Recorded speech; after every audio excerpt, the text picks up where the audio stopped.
Welcome back, Gundam guys and Gundam gals. Patrick Grid here from GGInfiniteNews.com, and today I'm going to be bringing you a quick review on the high-grade Gundam Seed Kit, the Providence Gundam.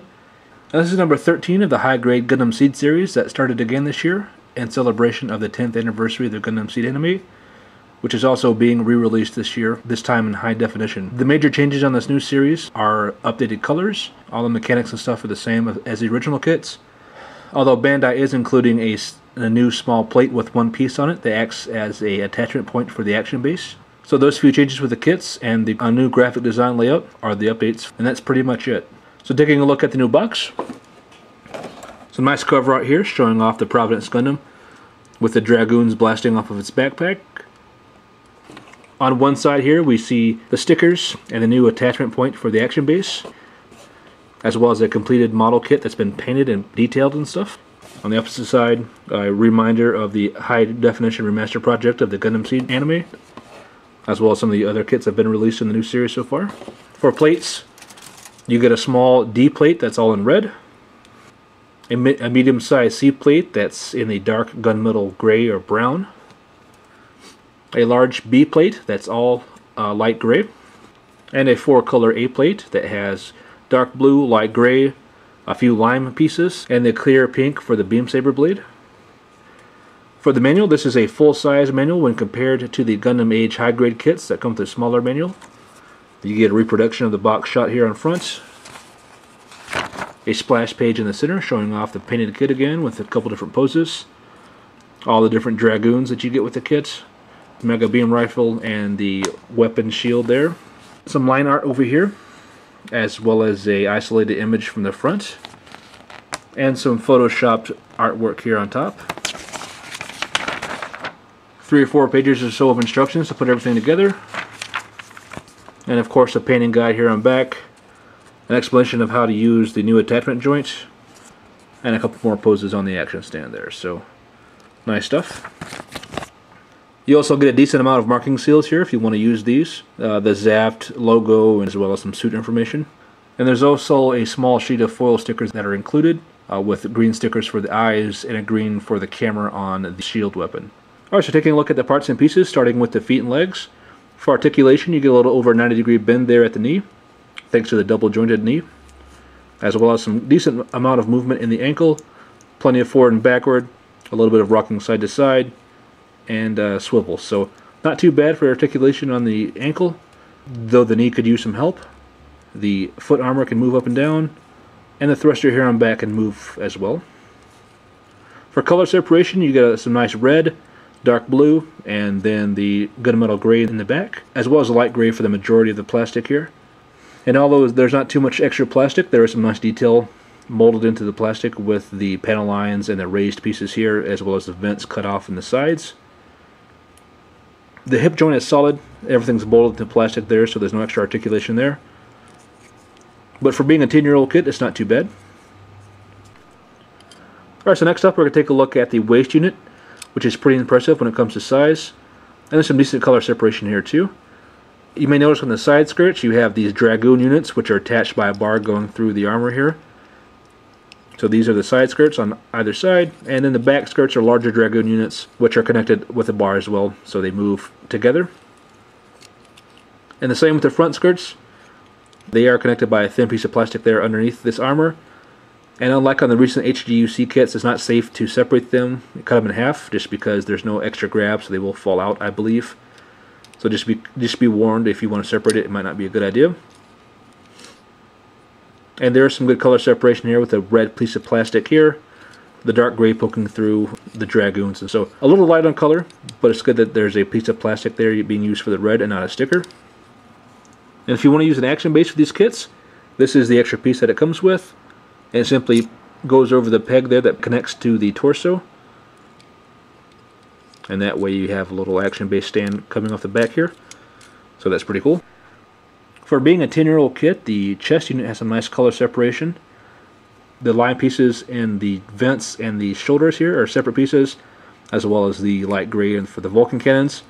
And of course the red and the dark gray that goes from front to back is all separate. And the blue is looking good here too.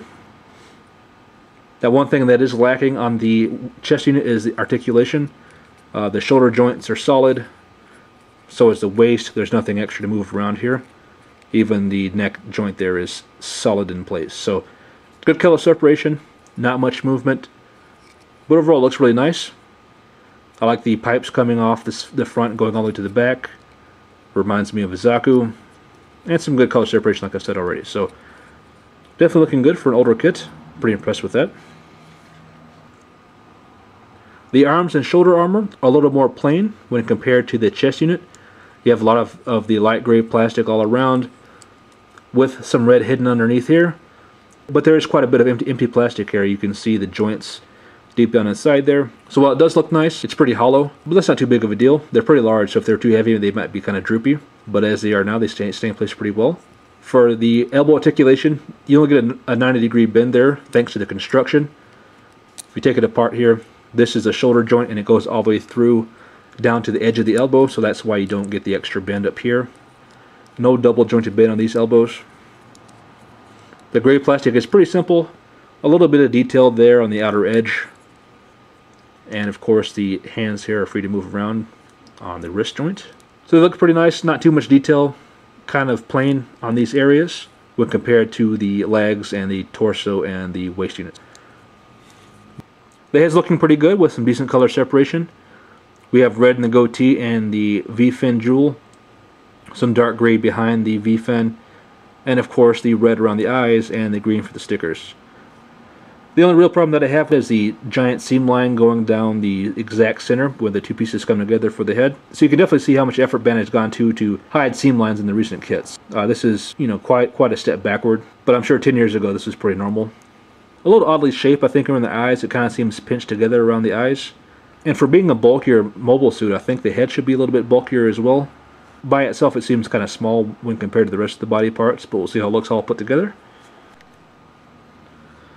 For weapons, you get a shield here that functions as a shield, a beam rifle with these two cannons here on either side, and a beam saber with this large port here on front. You can plug in the included beam saber blade to get a pretty decent effect there.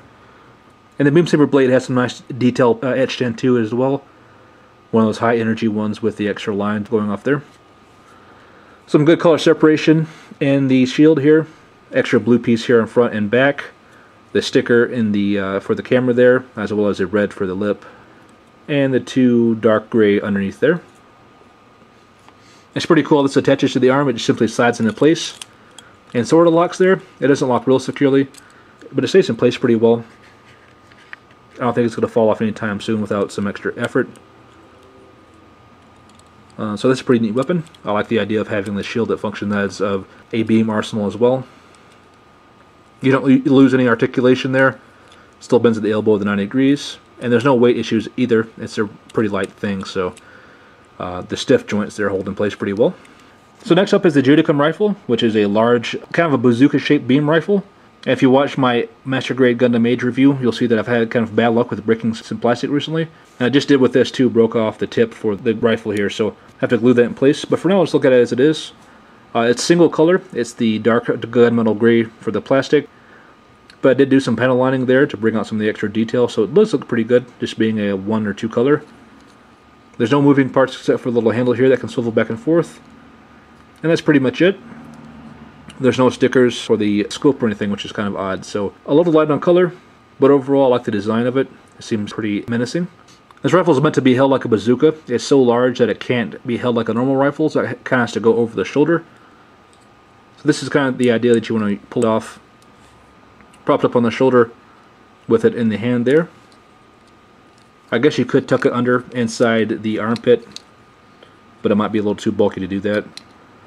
And if you notice, the handle is loose in the hand, but I think it's okay for this one because you need some extra room for it to move around and not pull the hand apart. So I think it looks pretty cool for a weapon.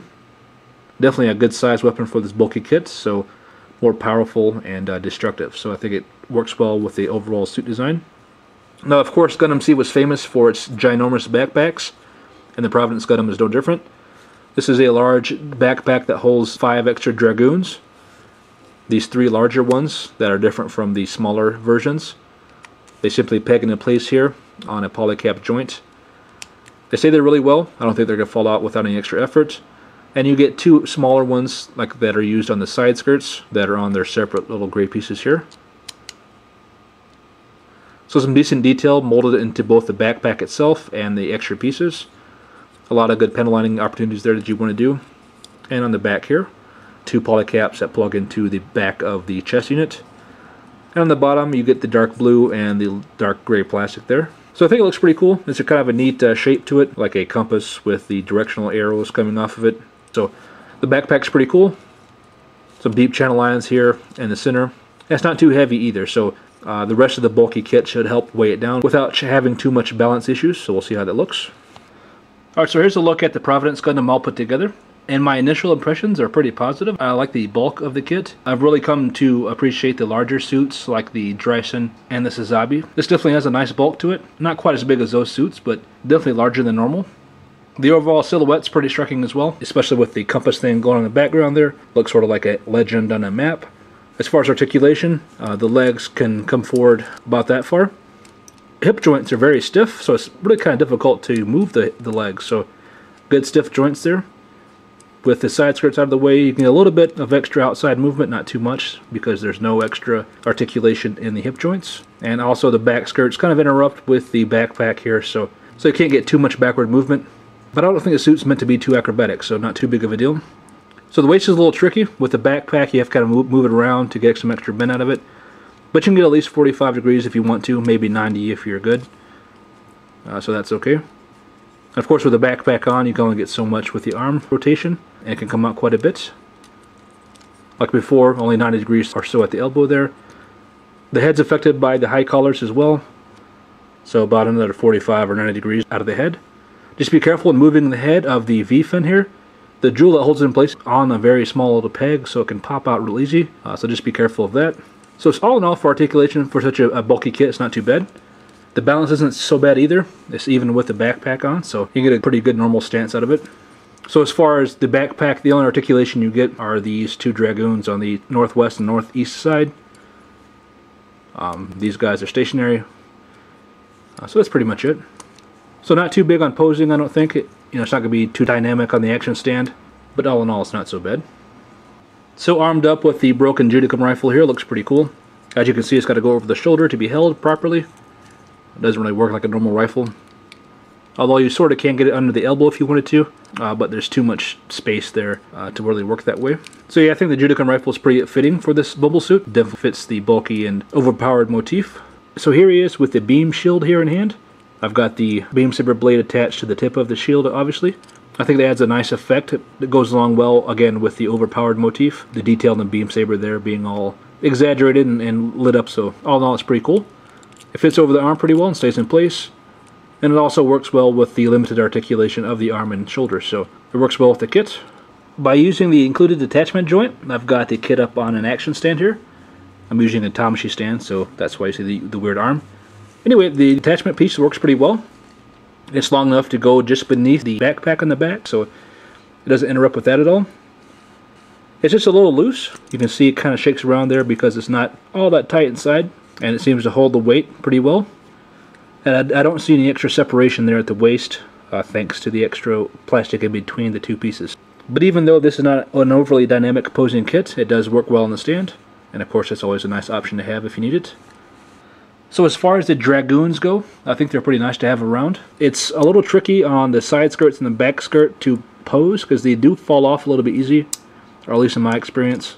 So they're a little cumbersome when you're trying to pose stuff, especially when you pinch the sides or, disrupt them with your thumb or whatever. So just be aware of that. And I really do like the color separation, especially in an older kit. It's nice to see the 4 colors there in the chest. Some of the C kits either use very little stickers or way too many stickers. This is one of the ones that gets by well without using too many stickers. This is one of my first experiences building a high-grade Gundam Seed kit, so I was pretty happy with it overall. Just be aware, of course, it is an older kit, so you won't get the fancy hidden seam lines or some of the crazy articulation that some of the newer kits have, so just be aware of that. But all in all, it's a great kit. It's cheap, it's under 20 bucks. It's a pretty fun build, and I'm really happy with everything overall. The backpack looks nice, the Dragoons look nice, although they do fall off a little bit. So yeah, for a 10-year-old kit, and for a cheaper kit, it's not a bad deal at all. I would definitely recommend it if you're looking for something out of the ordinary to build, or if you really like the Seed anime. So thanks a lot for watching. Thank you to Gundam Guy for providing the kits. Let me know what you think with a comment down below of the kit or the video, and please subscribe if you haven't done so already. I'll be bringing you a couple of Gundam Seed Kit reviews this week, so stay tuned, and I will see you soon.